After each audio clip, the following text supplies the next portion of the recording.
History remembers empires for their greatness, for their architecture, their philosophy, their gods. But the most powerful men who ever lived did not build the world alone. They broke it first. In the 4th century before the Common Era, one name echoed across 3 continents.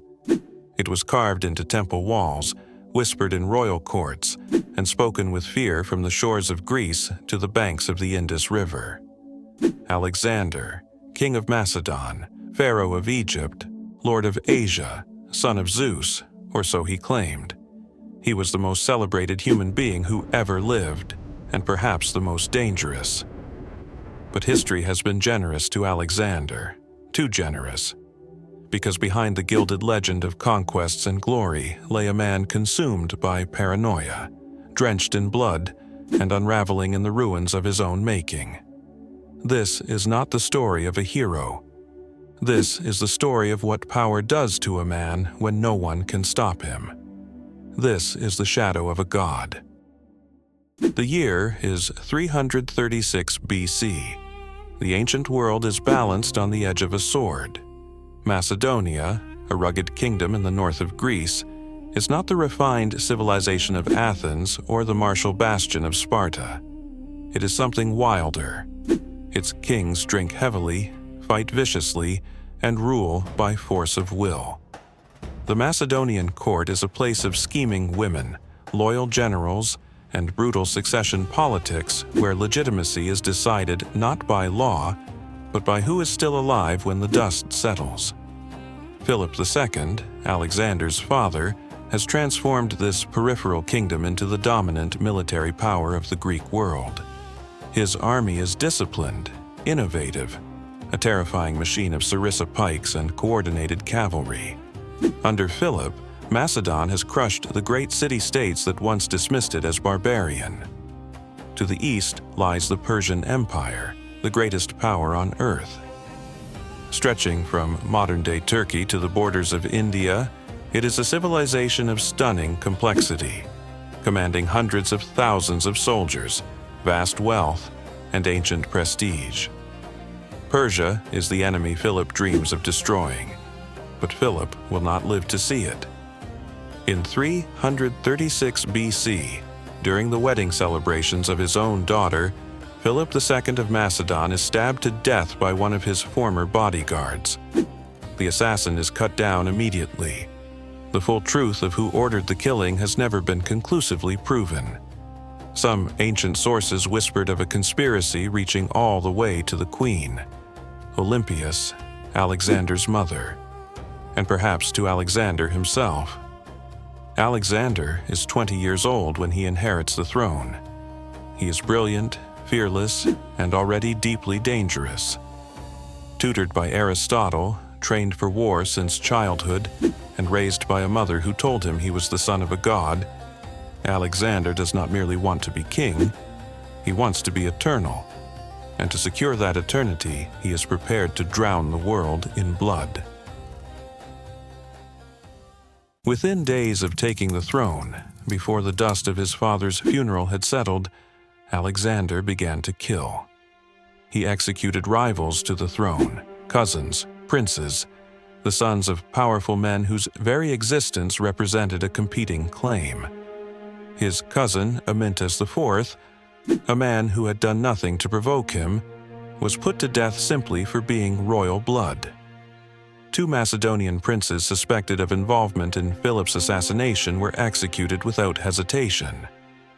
And then there was Cleopatra, not the famous Egyptian queen, but Philip's last wife, whose newborn daughter was burned alive on Olympias's orders, while Alexander looked the other way. He killed his own family before he had even left Macedonia. This was not justice. This was a message. When the ancient city of Thebes, one of Greece's most celebrated centers of culture and learning, dared to revolt against Macedonian rule in 335 BC, Alexander's response was so extreme that it silenced the entire Greek world. He ordered the city destroyed. An estimated 6,000 people were killed in the assault. 30,000 more were enslaved. only temples and the house of the poet Pindar were spared. Thebes, a city that had stood for centuries, ceased to exist within a single day. Greece did not revolt again, but something was beginning to shift inside Alexander. Success was not calming him. It was feeding something darker. As his empire expanded, so did his hunger for conquest, for worship, for absolute, unquestioned dominion. And those who had known him longest, who had served him most faithfully, would soon feel the weight of his suspicion. The great campaigns against Persia had begun. The world was watching. But what happened next, in the torch-lit banquet halls and blood-soaked plains of Central Asia, would reveal a man becoming something monstrous. Maracanda, 328 BC. Deep in the heart of Central Asia, far from the marble pillars of Greece and the cedar temples of Persia, Alexander's army has camped in the dust of Sogdiana. The campaign has been long, years of marching, thousands dead. The men are weary, and Alexander, who was once their invincible young king, has become something else. He dresses in Persian robes. He demands prostration from Macedonian generals who have fought and bled beside him. He speaks of himself as divine, and he drinks, heavily, constantly.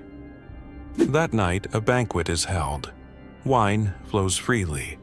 Torches flicker across the faces of men who have crossed 3 continents together. And in the shifting firelight, a general named Cleitus the Black, one of Alexander's oldest companions, a man who had saved Alexander's life at the Battle of Granicus, makes the fatal mistake of speaking honestly. Cleitus was angry. He had watched Alexander belittle the memory of Philip, take credit for victories his generals had won, and increasingly surround himself with Persian flatterers. So he spoke. He reminded Alexander that it was Philip who built the army, Philip who forged the kingdom. He questioned Alexander's divinity. He accused him of arrogance. In a room full of drunk men, the most dangerous thing you could do was tell the king the truth. Alexander, drunk and trembling with rage, had to be physically restrained. Guards dragged Cleitus from the room. The argument, it seemed, had ended. But Alexander was not finished. He called out for Cleitus to be brought back. And when Cleitus returned, perhaps believing the worst had passed, perhaps too proud to back down, Alexander seized a sarissa from a guard and drove the spear through his chest. Cleitus the Black, who had saved the king's life with his own hand, died on the floor of a banquet hall. Alexander's grief, when the alcohol cleared, was extraordinary in its theater. He refused food for 3 days. He wept and called himself a murderer. His men, horrified, voted to convict Cleitus of treason posthumously, not because they believed it, but because it was the only way to spare the king from admitting what he had done. It was not the last time Alexander's inner circle would feel his wrath. General Parmenio, Philip's most trusted commander, who had served Alexander faithfully through every major campaign, was assassinated on Alexander's orders, killed without trial by a courier sent with secret instructions. His son, Philotas, had been executed on barely credible evidence of conspiracy. And before Parmenio could react to his son's death, the knife found him too. In Gaza, Alexander had the defeated governor Battus dragged alive behind his chariot through the rocky desert, a deliberate imitation of Achilles and Hector from the Iliad. The man was not yet dead. He suffered for hours. In Persepolis, the magnificent ceremonial capital of the Persian Empire, Alexander burned the palace of Xerxes to the ground. Whether it was a calculated act of vengeance or a drunken impulse encouraged by a courtesan named Thais, the result was the same. One of the ancient world's greatest architectural treasures was reduced to ash.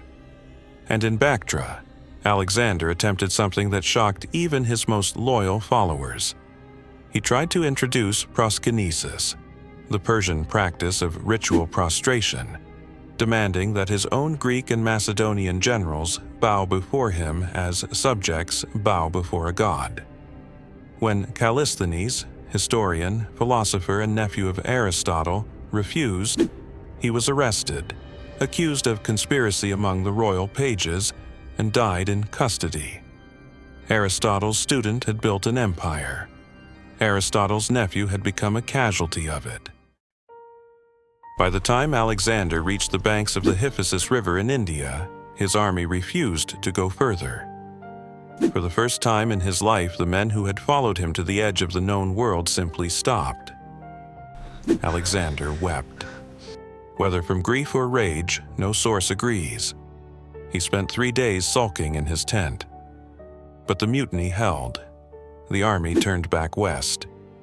In 324 BC, in Ecbatana, Alexander's closest companion, Hephaestion, the man many historians believe was his greatest love, died of fever. Alexander's response collapsed the boundary between grief and madness. He crucified the physician who had failed to save him.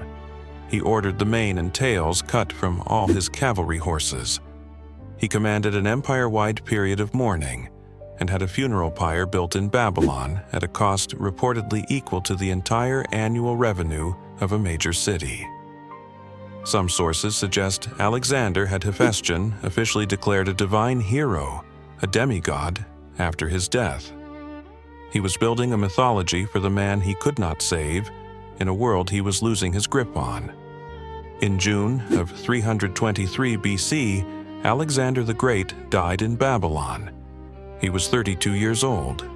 The cause of his death remains one of history's great unsolved mysteries: fever, poisoning, excessive drinking, or some combination of all three.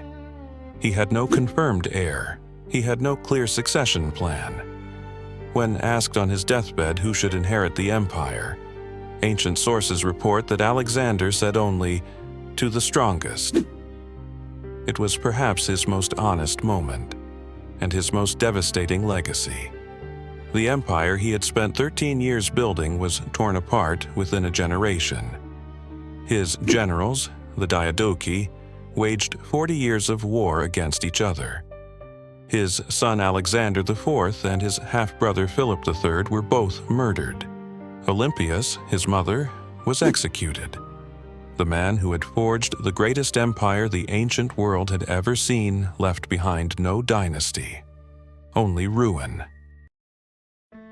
23 centuries have passed since Alexander died in a palace in Babylon. His body, placed in a golden sarcophagus, was eventually taken to Alexandria in Egypt, and then it disappeared.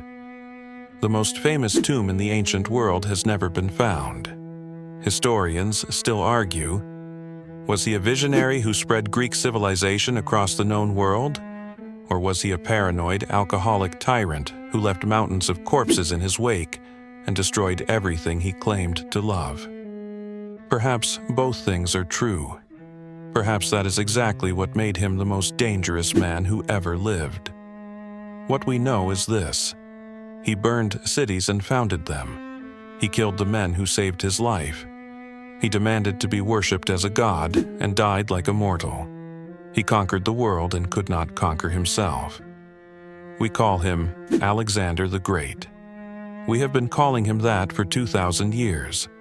But somewhere beneath the legend, beneath the golden armor and the marble busts and the ancient historians who could not resist the myth, there is a darker truth waiting to be named. And perhaps the most unsettling mystery of all is not how he died, or where his tomb lies hidden beneath the Egyptian sand. The most unsettling mystery is why we still call him great.